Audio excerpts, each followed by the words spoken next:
Sorry I haven't been around in a while. I've had a lot of personal stuff going on, and to be honest, it can be kind of overwhelming trying to come up with video ideas, get my birds involved. There's been a lot of hormones going on. For now, you're gonna get me and Sam. Excuse the fact that he is eating a Cheeto. No, I don't give my parrots Cheetos. Emma's plate was on the counter after we finished lunch. She has her first week of summer camp this week, so she left a couple Cheetos for whatever reason. They must have had a late snack, and Sam helped himself to one, and I usually will chase him down and take stuff like that away, but today I just don't care. So I wanted to talk to you guys about the fact that sometimes parrots won't come out of their cages. Sam was one of those instances, and actually the sun conures, I had that issue with Mango when we first got him. I made a post about it on Instagram at the time. This is way back before I learned about bird tricks, and it can be really frustrating when your bird doesn't really want to have anything to do with you and you don't quite understand why, because when you're together and you spend time with them, it seems like you're getting along great. But for me, I didn't understand what I had done wrong, or if there was something specific I wasn't doing right. So I spent a little bit of time trying to find out what the heck was going on, because Mango in particular didn't come out of his cage for about a week. I opened all the doors. I wanted to spend time with him. He didn't want anything to do with me. So I had to learn how to change that. And Sam was like that in the beginning only because he was getting to know us. And there's a rare day any of my birds don't want to come out of their cages. And in fact, Cookie has been one of those birds lately. His hormones have gotten so bad. There must be something that I'm doing that I'm not quite sure about, because I haven't really changed things that I'm doing that has made him want to avoid me. Probably because I'm not giving him what he wants. Unfortunately for him, that's just not happening. Obviously, Sam will do anything for a Cheeto, include stand here for me in this video. One of the first things that I learned how to do was change my parrot's diet. If you're feeding, see, I can't even be around him.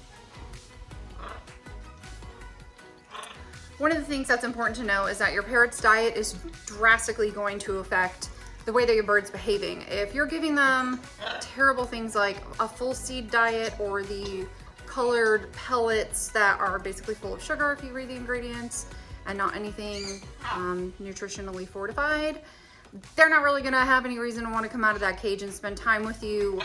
And yes, I mean, to some degree, it's a form of bribery, but in general, they're getting everything they need in there. They're having you feed them cake and ice cream and pizza all the time, and they're just totally happy with it. Right, and Cheetos. So if you put them on a healthy diet, like a cold pressed pellet and a chop, if you prefer to do something like that, vegetable chop that includes grains, legumes, and vegetables. I will leave links for those down below in the video comment section. Their diet can drastically affect their behavior. And another contributing factor is going to be nesting. Parrots can tend to be possessive, territorial over their cage, especially if you have given them a nest. I'm referring to any type of like sleep hut, those little tents that you can give them that are all fuzzy and cute, a box to sleep in, anything that would resemble a small dark space where they can procreate even by themselves. They will hang out in there and protect it with their life. This can, in some circumstances, include the fact that you may be covering your parrot's cage.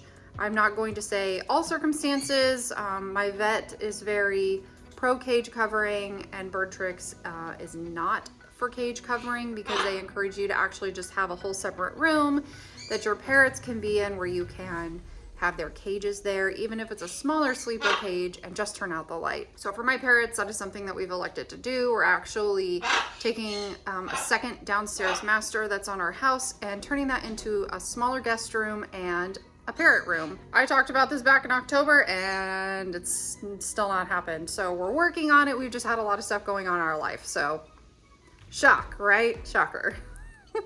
Who doesn't have a lot of stuff going on? Sam's been looking really good lately, by the way.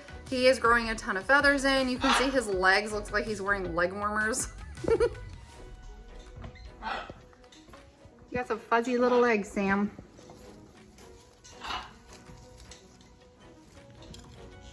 Fuzzy legs.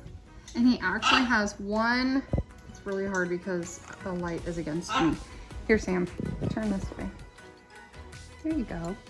Sam has one feather under his wing there on the left side. One piece of down. Do you see it? It's right under this wing, right there. You're hiding it. There, oh, I can barely see it, Sam. Anyway, so those are two major contributing factors. And then the third is going to be, you have to encourage them to want to spend time with you. Cookie is back there.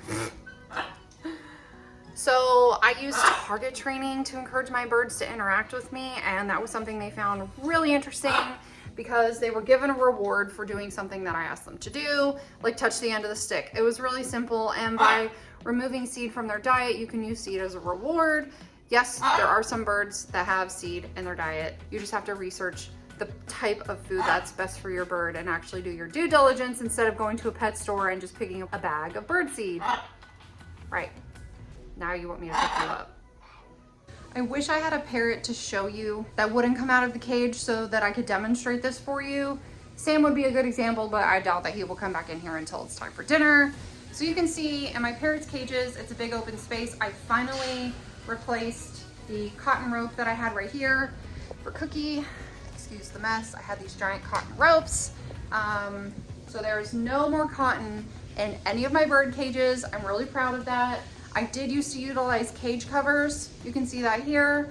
I only have one on the back corner of Mango's cage because of this air conditioner in this closet.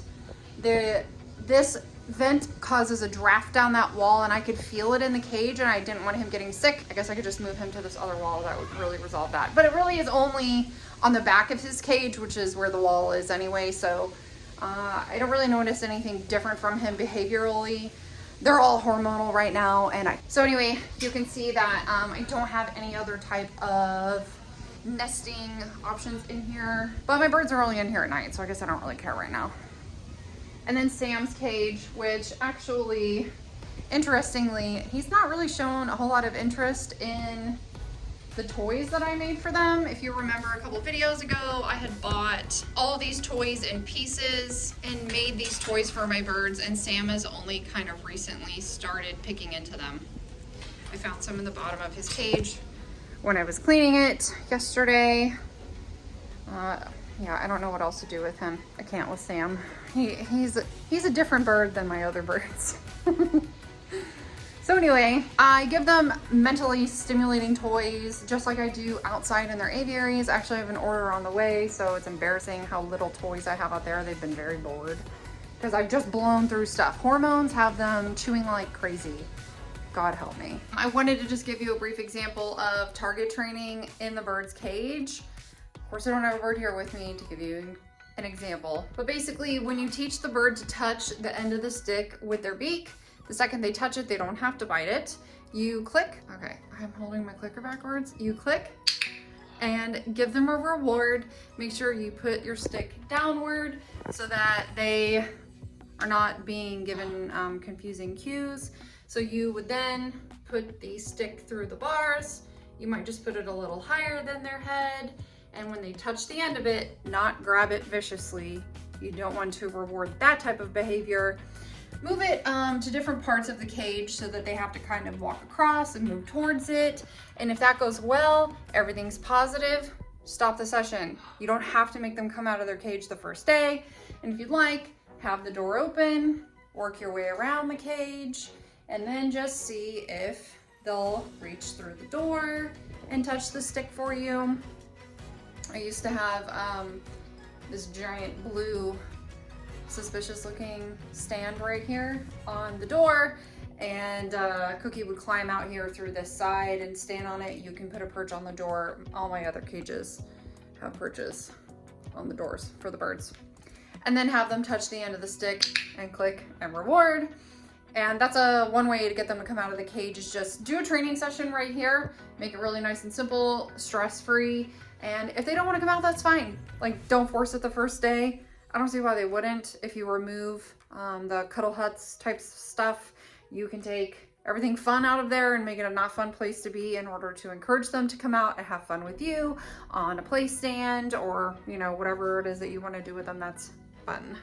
So in review, change your bird's diet if you have them on a seed diet. I strongly encourage you to do that anyway, just for the betterment of the health of all of their organs, and it will lengthen their life. You can make a fun swing like we have here for Cookie. He enjoys hanging out on that most of the day. We'll take him off to fly him, or help preen his feathers, or take him outside and put him in his aviary outside.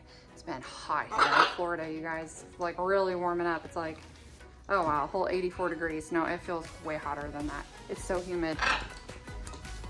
Yeah, bare bones on toys over here, scraping by.